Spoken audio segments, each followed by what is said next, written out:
5 ஆண்டுகளுக்கு ஒரு முறை பூக்கும் சாமப்பூவின் வாசம் இந்த அரங்கம் முழுவதும் நிறைந்திருக்கிறது.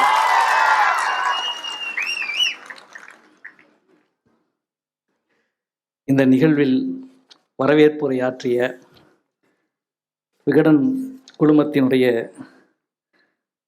நிர்வாக ஆசிரியர் பெருமரியாதைக்குரிய சீனிவாசன் ஐயா அவர்கள், அவர் சொன்ன ஒரு வார்த்தையில் நான் உறைந்து போய் நிற்கின்றேன். 100 ஆண்டு கால ஆனந்த விகடன் வரலாற்றில் எந்த எழுத்தாளனுக்கும் இப்படி ஒரு வார்த்தை கிடைத்திருக்காது. சூவே எங்களுக்கு கிடைத்த வரம் என்று சொன்னார். அந்த வார்த்தைக்கு முன்னால் நான் தயங்கி நின்று கொண்டிருக்கின்றேன். அந்த அன்பை பெற்றமைக்கு மிகுந்த மகிழும் நன்றியும் சார்.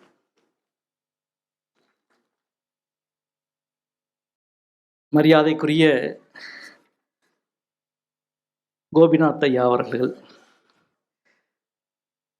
இவ்வளவு அழகாக, எவ்வளவு பதட்டத்தோடு எப்படி நான் பேசுவேன் அப்படின்னு ஆரம்பித்து மிகச்சிறப்பான வேள்பாரியை பற்றிய ஒரு உரை, அதே போல நம்முடைய அன்பிற்குரிய தோழர் ரோஹிணி அவர்களுடைய அருமையான ஒரு உரை, நிதித்துறை செயலாளர் அன்பிற்குரிய நண்பர் தா உதயச்சந்திரன் அவருடைய செறிவு மிகுந்த ஒரு உரை, அவர் குறிப்பிட்டதைப் போல மதுரையினுடைய ஆட்சியராக இருந்த பொழுது இருந்து துவங்கிய நட்பு, நட்பென்றால் இணக்கமாக இருப்போம் என்ற அர்த்தமல்ல. இணக்கமாக இருந்தது மிக மிக குறைவான நாட்கள் தான். எதிரும் புதிருமாகத்தான், வால் சுழற்றும் வேலைதான் இருவருக்கும் எப்பொழுதும். அதே போல நம்முடைய இயக்குனர் சங்கர் சார் அவர்கள் எவ்வளவு ஒரு கனவோடு இருக்கிறார் என்பதை அவருடைய வார்த்தை வெளிப்படுத்தியது. அந்த கனவு கைகூடும், அந்த கனவின் இன்பத்தை இந்த உலகம் ருசிக்கும், அனுபவிக்கும். நிறைவாக நம்முடைய சூப்பர் ஸ்டார் அவர்கள்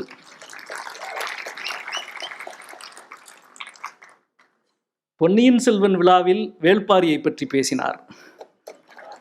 நான் அரங்கத்திலே உட்கார்ந்திருந்தேன். ஆச்சரியமா இருந்தது. அவர் சொன்ன எழுத்தாளர்களின் பட்டியலை பார்த்தீங்களா? அவங்கெல்லாம் பேசியிருக்கணும், என்னை ஏன் கூப்பிட்டீங்கன்னு கேட்டாரு. மாஸ்தி வெங்கடாச்சலையாலேருந்து ஆரம்பிக்கிறார். நான் வரலாற்று நாவல் எழுத வேண்டும் என்ற எனக்கு கனவை உருவாக்கியவர் மாஸ்தி வெங்கடாச்சலையா. குடகினுடைய கடைசி மன்னனின் கதையை அவர் எழுதிய நாவல்.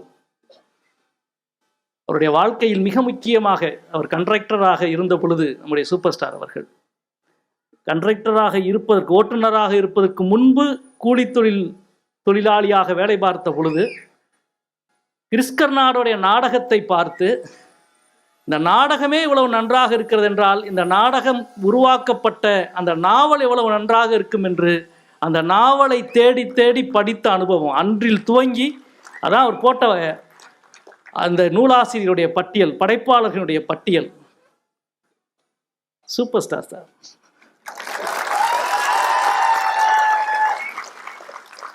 அது எல்லாத்தையும் விட ஒரே ஒரு தொலைபேசி தான் நான் அழைத்தேன். நீங்கள் வர வேண்டும் என்று நாங்கள் விரும்புகிறோம், வர வாய்ப்பில்லை என்றாலும் ஒன்றும் இதில்லை சார் அப்படின்னு. அந்த பெரிய மனிதனுக்குரிய மனமும் குணமும், நான் வரேன் வெங்கடேசன் அப்படின்னு சொல்லிட்டு ரொம்ப மகிழ்ச்சி சார், ரொம்ப மகிழ்ச்சி. நன்றி. இந்த நிகழ்விலே பங்கெடுத்திருக்கிற தலைவர்கள், நம்முடைய பெருமரியாதைக்குரிய ஓவியர் மணியம் செல்வம் சார் அவர்கள், மாசே அவர்கள், இந்த 2 ஆண்டு, இந்த 5 ஆண்டு ரொம்ப நான் அவரை மிஸ் பண்ணுறேன். ஏன்னா அந்த நாவல் வந்த 2 ஆண்டும் வாரந்தோறும் முரண்படுகிற, சண்டை போடுகிற ஒருவராக நாங்கள் 2 பேரும் இருந்துக்கிட்டே இருந்தோம். இவரது அவ்வளோ அழகாக இருக்கும், ஆனால் இதல்ல இந்த ஓவியம், இதல்ல இது என்று ரொம்ப ஆச்சரியமான ஒரு போட்டி நடந்து கொண்டே இருக்கும். இணையாக ஓடி வந்து மிகச் சிறப்பாக அந்த ஓவியங்களை வரைந்திருந்த மாசே சார் அவர்கள், அதே போல இங்கே நிறைந்திருக்கின்ற அனைத்து தலைவர்கள், ஊடகவியல் நண்பர்கள், பரம்பின் குடிகள் அனைவருக்கும் என் அன்பான வணக்கம்.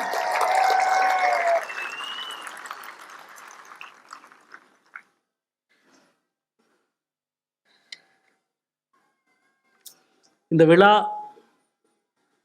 வேள்பாரி என்ற நூலினுடைய வெற்றி விழா என்பது மட்டுமல்ல, ஒரு நவீன கணினி யுகத்தில் திறன்பேசிகளுக்குள் சமூகம் மூழ்கிவிட்டது என்று நம்புகிற யுகத்தில் திறன்பேசிகளுக்குள் மூழ்கவில்லை, சரியான ஒரு நூலை கொடுத்தால் இந்த சமூகத்தில் கொண்டாடுகிற வாசகர்கள் இத்தனை லட்சம் பேர் இருக்கிறோம் என்பதை உலகத்திற்கு உறக்கச் சொல்லுகிற ஒரு விழா. அதுவும் எந்த மாதிரியான படைப்பு? படைப்பிலக்கியத்தினுடைய வெற்றி விழா. ஒரு பொழுதுபோக்கு இலக்கியமோ அல்லது சமையல் கலை நூலோ அல்லது ஆன்மீகம் சார்ந்த நூல்களோ பல லட்சம் விற்பதில் ஆச்சரியம் இல்லை.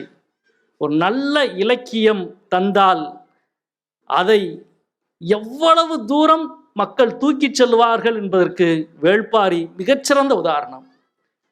இந்த புத்தகத்தை நாங்கள் 2019ஆம் ஆண்டு ஜனவரி மாதம் வெளியிட்ட பொழுது ஆனந்த விகடன் 5-6 நகரங்களில் பெரிய விழா எடுக்க வேண்டும் என்று முடிவு செய்தோம். ஆனால் சென்னையை தவிர எங்கேயும் எந்த விழாவும் நிகழவில்லை. ஏன்னா அடுத்த மாதம் தேர்தல் வந்துருச்சு. அப்படியும் தேர்தலில் போட்டியிட்டு நாடாளுமன்ற உறுப்பினர் ஆகிட்டோம். இந்த வெளியீட்டு விழா மட்டும்தான். அதற்கு பிறகு திருச்சியில் களம் அமைப்பை சார்ந்த நண்பர்கள் ஒரு கூட்டம் நடத்தினார்கள். எந்த கூட்டமும் நடக்கவில்லை. ஆனால் 5 ஆண்டுகளில் இந்திய வாசக வரலாற்றின் சாதனையை நிகழ்த்தி இருக்கிறார்கள் வேள்பாரியினுடைய வாசகர்கள். அதே போல எந்த இலக்கியம் பரபரப்பான துப்பறியும் நாவலா? எந்த இலக்கியம் அறம் பேசும் இலக்கியம், அறத்தை கொண்டாடுகிற இலக்கியம்? ஒரு அறம் பேசும் இலக்கியத்தை இவ்வளவு எங்கேயும் விழுமியங்களை இப்பொழுது மதிப்பவர்கள் யாரும் இல்லை, அறத்தை போற்றுபவர்கள் யாரும் இல்லை, லட்சியவாதமெல்லாம் தகர்ந்து விட்டது என்று பேசிக்கொண்டிருக்கிற சூழலில் அறம்தான் தமிழ் சமூகத்தின் ஆற்றலும் உயிரும் என்ற உலகத்திற்கு உலக்கச் சொல்லுகிற ஒரு நாவலை கொண்டாடுகிற ஒரு விழா. இந்த மொழியினுடைய வளமையில் உலகின் மிகப்பெரிய மிக பழமையான ஒரு முதுமொழி இந்த மொழி, நம்முடைய தமிழ் மொழி. இங்கே உள்ளே வந்தவுடன் ஐயா அவர்கள் கேட்டார்கள், எத்தனை மணிக்கு நிகழ்ச்சி முடியும் அப்படின்னு கேட்டாங்க. எனக்கு ஆச்சரியமாக இருந்தது. எத்தனை மணி வரை நிகழ்ச்சி நடக்கும் என்று கேட்டார். எத்தனை மணி வரை நிகழ்ச்சி நடக்கும் என்ற இந்த சொல் உண்மையிலே ரொம்ப ஆச்சரியமான ஒரு வார்த்தை. இது என்ன ஆச்சரியமான வார்த்தை என்று யோசிக்கிறீங்களா? ஒரு 25 ஆண்டுகளுக்கு முன்பு பொதிகை மலையிலே இருக்கிற காணிகள் கிராமத்திற்கு மலை மேல் இருக்கிற குடிலுக்கு போயிருந்தேன். ஒரு இளைஞனோடு காடெல்லாம் அலைந்து கொண்டிருந்த பொழுது அதோ இருக்கிறதுல அந்த பாறை, அதுதான் எங்கள் வரை என்று சொன்னார். எனக்கு புரியல, என்ன சொல்ற அப்படின்னா, அதுதான் எங்க வரை அப்படின்னா. இது புதிதாக கேள்விப்படாத ஒரு சொல்லா இருக்கு. என்ன வரைனா என்ன அப்படின்னா, வரைனா எல்லை, அந்த பாறை இருக்கு இல்லையா, அதுதான் எங்கள் எல்லை, அதான் எங்கள் வரை. அது வரைக்கும் தான் எங்களால் நடந்து போக முடியும், அந்த பாறைக்கு மேலே எங்களால் போக முடியாது. அந்த வரையை தாண்டி மேலே நடந்து போகிற ஆடுகள் இருக்கு இல்லையா, அதுதான் வரையாடு என்று சொன்னார்.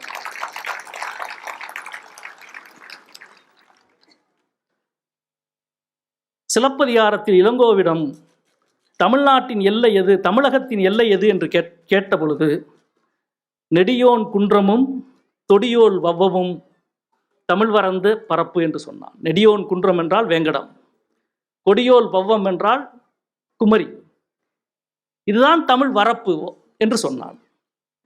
வரை மறவி வரம்பாகி அப்புறம் வரப்பாயிடுச்சு, வயல் வரப்பு என்று நாம் சொல்கிறோம். வயலின் எல்லை வரப்பு. அதாவது இந்த சொல் ஒரு 5000 7000 ஆண்டு பழமையான ஒரு சொல்லா இருக்கலாம். ஆடுகளை மனுஷன் கண்டுபிடிச்சிட்டான். இது செம்மறி ஆடு, இது வெள்ளாடு, இது மலையாடு. இது மலையிலே உச்சியில போற ஒரு ஆடா இருக்கு. இதுக்கு என்ன பேர் வைக்கலாம் அப்படின்னா, நம்முடைய எல்லையை தாண்டின ஆடா இருக்கு. நம்முடைய வரையை தாண்டின ஆடு. எனவே வரையாடுன்னு பேர் வைக்கலாம். அதாவது ஆட்டுக்கு பேர் வைக்கிறதுக்கு முன்பு இருந்த ஒரு சொல் வரை. அந்த சொல்ல தூக்கிட்டு உள்ள இங்க வந்தோடனே எத்தனை மணி வரைக்கும் நடத்த போறீங்கன்னு கேட்கிறாரு. இந்த வரை என்ற சொல்லினுடைய நீளம் இருக்குல்ல, நாம் பயன்படுத்துகிற ஒவ்வொரு சொல்லும் 10,000 ஆண்டு பழமையான சொல். உலகின் எந்த மொழிக்கு இவ்வளவு பெரிய வளமும் வரலாறும் தொன்மையும் தொடர்ச்சியும் இருக்கும்? சிலப்பதிகாரத்திலே வரை மருவி வரம்பாயிருச்சு. சிலப்பதிகாரத்துக்கு முன்பு இருந்த வரையை இப்பொழுது வரை எவ்வளவு கூட்டம், அதுவரை இருக்கிறது கூட்டம். 9 மணி வரை நடத்த போகிறோம் என்று நீங்க தினசரி நாம் பயன்படுத்துவதில் 50 முறையாவது வரை என்ற சொல்லை பயன்படுத்தணும். இவ்வளவு பெரிய ஒரு முதுமொழியில் இந்த முதுமொழியின் முதல் மகாகவியை பற்றி பேசுகிற ஒரு நாவலில் இந்த தமிழ் சமூகம் இவ்வளவு பெரிய வாசக பரப்பை உருவாக்கி இந்த மொழியினுடைய பழமை நாம் வாழ்கிற இந்த காலத்தில் நாம் பார்க்கிற சூரியன் மிக பழமையானது, நாம் பார்க்கிற நிலவு மிக பழமையானது, நாம் நடக்கிற நிலம் மிக பழமையானது, நாம் பேசும் தமிழ் மிக மிக பழமையானது. இவ்வளவு பழமையான ஒரு மொழி தன் அனுபவத்தால் செறிவான பண்பாட்டை உருவாக்கி இருக்கிறது. இயற்கையை நேசிக்கிற, இயற்கையை புரிந்து கொள்ளுகிற, இயற்கை சார்ந்த வாழ்வை உருவாக்குகிற ஒரு பண்பாடு. காட்டை அழித்து நாடாக்குவது மன்னர்களின் வேலை, காட்டை அறிந்து வயலாக்குவது குடிகளின் வேலை. காட்டை அறிந்து வயலாக்கியது. நீங்க வேற ஒண்ணு வேணாம், ஏற்கலப்பையும் மாட்டு வண்டியை மட்டும் போய் நாளைக்கு ஒரு கிராமத்துல பேசுங்க. அந்த ஏற்கலப்பையில் இருக்கிற அந்த நேக்காவிலிருந்து, கைப்பிடியில இருந்து, சாரத்திலிருந்து ஒவ்வொன்றும் என்னென்ன மரத்துல எடுத்து செய்யணும், மாட்டு வண்டியினுடைய ஒவ்வொன்றும் என்னென்ன மரங்களில் இருந்து செய்ய வேண்டும் என்ற ஒரு அறிவு தொகுப்பு இருக்கு. எந்த புத்தகத்திலும் கிடையாது. ஆனால் கிராமத்தில் ஏதாவது ஒரு கிழவனோ கிழவியோ இன்னும் அந்த அறிவோடு இருக்கிறாள். கருந்துவரையும் கருங்கல்லும் என்ற ஒரு வாசகம் உண்டு.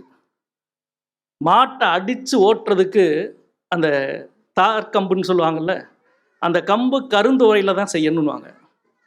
கருந்து உரையில் எதுக்கு கம்பு செய்யணும் அப்படின்னா, சித்த வைத்தியர்களை கேட்டால் சொல்லுவாங்க. இங்கே மருத்துவர் கு சிவராமன் உட்கார்ந்திருக்கிறார். காயங்களை புண்ணை ஆற்றுகிற குணம் கருந்துவரைக்கு இணையாக வேறு எந்த செடிகளுக்கும் கிடையாது. புண்ணை ஆற்றுகிற, காயத்தை ஆற்றுகிற கருந்துவரையில் இருந்து நீ குச்சி செஞ்சுதான் மாட்டை ஓட்டணும் அப்படின்னா, மாட்டை அடிச்சா வலிக்கும். அதை தாண்டி புண்ணாயிருச்சுன்னா அந்த அடிக்கிற அந்த கம்பின் சாரே அந்த புண்ணை காயப்படுத்திடும். அதுதான்டா அறம். ஒரு கிராமம் அமைக்கணும்னா அந்த கிராமத்துக்கு முதல்ல மாடுரச கல்லமைக்கணும். அதுதான் தர்மம் என்று சொன்னார். மாட்டுக்கு பூச்சிகளும் புண்ணுகளும் இருக்கும். அது போற பொழுது உரசிட்டு போகும். அப்படி உரசிட்டு போறப்ப அது சரியாகும். கருந்துவரையும் கருங்கல்லும் தான் நம் கண்டுபிடித்த முதல் அறம் என்ற வார்த்தை எவ்வளவு பழமையானது. இவ்வளவு பழமையான ஒரு மொழியில் இத்தனை 1000 ஆண்டு சேகரித்த இயற்கை சார் வாழ்வு, அது சார்ந்த பண்பாடு, அதை போற்றுகிற அறம். ராஜராஜ சோழன் தான் கல்வெட்டில் முதல் முறையாக ஒரு வார்த்தை எழுதினான்.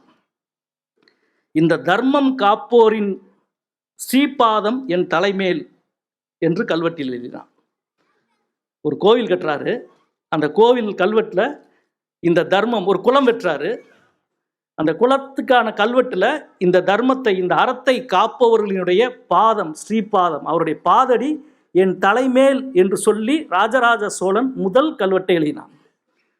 அதற்கு பிறகு பல மன்னர்கள் குளம் வெட்டினாலும், கண்மாய் வெட்டினாலும், கால்வாய் வெட்டினாலும் வைக்கிற கல்வெட்டில் இந்த தர்மம் காப்போரின் ஸ்ரீபாதம் என் தலைமேல் என்று எழுதினார்கள்.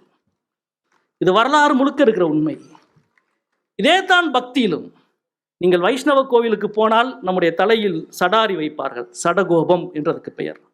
அந்த சடாரியில் என்ன இருக்குன்னு தெரியுமா? நம்மாழ்வாரின் பாதம் இருக்கும். அவர் பாதத்தை உங்கள் தலைமேல் வைப்பது என்பதுதான் அதனுடைய தாற்பயம். வைணவம் மதமும் பாதத்தை நம் தலைமேல் வைத்து ஆசீர்வதித்தது. அரசகுடி பேரரசர்களும் இந்த அறத்தை நீ காப்பாற்றினால் உங்களது பாதத்தை என் தலைமேல் வைத்துக் கொள்கிறேன் என்று சொன்னது. ஆனால் 2000 ஆண்டாக எந்த கல்வெட்டும் பதியாமல், எந்த செப்பேடும் எழுதாமல், அறம் செய்கிற எல்லோரின் பாதமும் தன் தோளில் தூக்கி சுமந்த ஒரு கதாபாத்திரம், ஒரு வரலாற்று நாயகன் உண்டென்றால் அவன் வேள்பாரி என்ற வரலாற்று நாயகன். இது பாரியின் நூல் மட்டுமல்ல, அவன் பாதடியை சுமக்கிற நூல். இது ஒரு மேஜிக் மாதிரி. நான் வாரந்தோறும் 5 ஆண்டுகள் ஆகிவிட்டது இந்த நாவல் எழுதி முடித்து. இன்றைக்கும் ஒரு வாரத்துக்குள் ஒருவர் வந்து கேட்பாரு, சார் என் குழந்தைக்கு வேள்பாரியிலிருந்து பேர் வச்சிருக்கிறேன். ஒரு அம்மா வந்து கேட்கும், என்னுடைய குழந்தைக்கு இந்த பேர் வச்சிருக்கேன். எனக்கு அவ்வளவு குழந்தைகளை மேலே ஏற்றுறோம். வேள்பாரி நாவல் வெளியீட்டு விழாவின் பொழுது குழந்தைகளுக்கு பெயர் வைத்திருக்கிற பெற்றோர்களையும் குழந்தைகளையும் மேடைக்கு ஏற்றலாம் என்று அறிவிச்சுட்டோம். இடன்லேருந்து 162 பேர் அன்றைக்கு பேர் கொடுத்தாங்க. ஆனால் என்ன பிரச்சனைனா, எல்லா குழந்தைகளும் 4 மாத 5 மாத குழந்தைகள். அதுக்கு பிறகுதான் செஞ்சது, ஐயோ மேடையில் ஏற்ற வேணாம் அப்படின்னு சொல்லிட்டு அப்படியே மேடை உட்கார வச்சோம். எனக்கு தெரிந்து இப்பொழுது ஏறக்குறைய 2500 இருந்து 3000 குழந்தைகளுக்கு வேள்பாரி நாவலில் இருந்து பெயர் சூட்டப்பட்டிருக்கிறது. உலகில் வேறு எந்த ஒரு எழுத்தாளனுக்கும் அந்த வாசக சமூகம் இப்படி ஒரு கைமாறை வழங்கியிருக்குமா என்று எனக்கு தெரியாது. இது எழுத்தாளனுக்கு வழங்கப்பட்டதல்ல, வேள்பாரிக்கும் பரம்புக்கும் இயற்கையை நேசிக்கிற மனித வாழ்வுக்கும் கொடுக்கப்பட்டிருக்கிற கைமாறு. என் குழந்தைக்கு இந்த பேர் வச்சிருக்கோம் அப்படின்னு சொன்னாலே அடுத்த நிமிஷம் இன்னொருத்தவங்க வந்து, சார் ஏன் சார் தேக்கனை கொண்டீங்க அப்படின்வாங்க. இந்த தேர்தலில் நடந்தது, இந்த நாடாளுமன்ற தேர்தலில் வாக்கு எண்ணப்படுகிற அன்றைக்கு உங்களுக்கு தெரியும், வந்து தபால் வாக்குகள்லாம் முதல்ல எண்ணுவாங்க. தபால் வாக்கு ஆரம்பித்த பிறகு தான் இவிஎம் மிஷின்லாம் எண்ணப்படும். நான் தபால் வாக்கு ஆரம்பிச்சுட்டு அதுக்கு பிறகு இவிஎம் மிஷின் எண்ணுகிற ஒவ்வொரு வாக்கு கூடமாக போய்கிட்டு இருக்கிறேன். போகிற பொழுது ஒரு தோழர் வேமா வந்து, தபால் வாக்கில் பிரச்சனை ஆயிடுச்சு, அந்த அம்மா வந்து வாக்கு எண்ணிக்கையை நிறுத்திட்டாங்க அப்படின்ட்டாங்க. வாக்கு எண்ணிக்கையை நிறுத்துகிற அளவுக்கு என்ன பிரச்சனை ஆயிடுச்சுன்ட்டு வேகமாக திரும்பி வர்றேன்.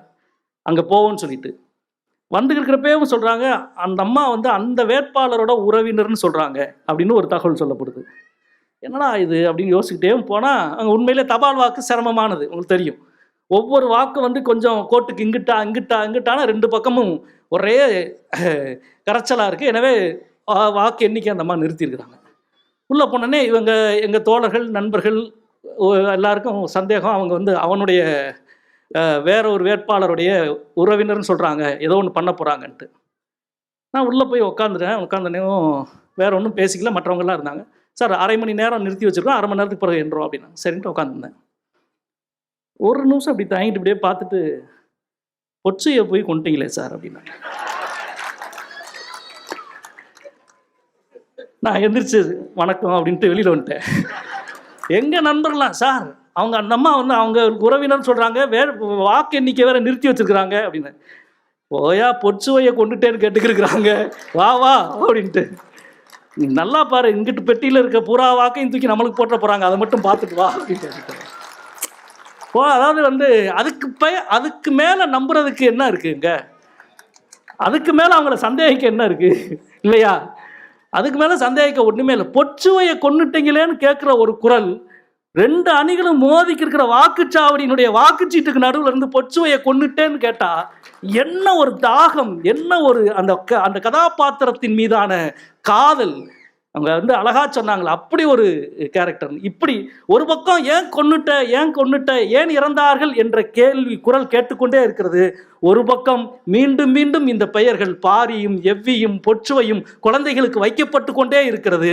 நாணயத்தின் 2 பக்கத்தை போல இறப்பவர்களை ஏற்றுக்கொள்ள மாட்டோம், ஆனால் மறைந்து விட்டதாக சொல்லுபவர்களை நினைவுபடுத்தி கொண்டே இருப்போம் என்று சொல்லுகிற ஒரு கூட்டமாக, சொல்லுகிற பெரு அன்பாக இந்த வாசக பரப்பு விரிந்திருக்கிறது.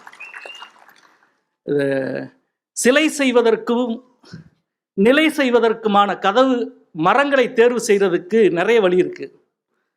அதில் ஒரு வழி வந்து அந்த மரங்களை வந்து தண்ணீரில் மிதக்க விட்டுருவாங்க. உங்களுக்கு பார்த்தா தெரியும்.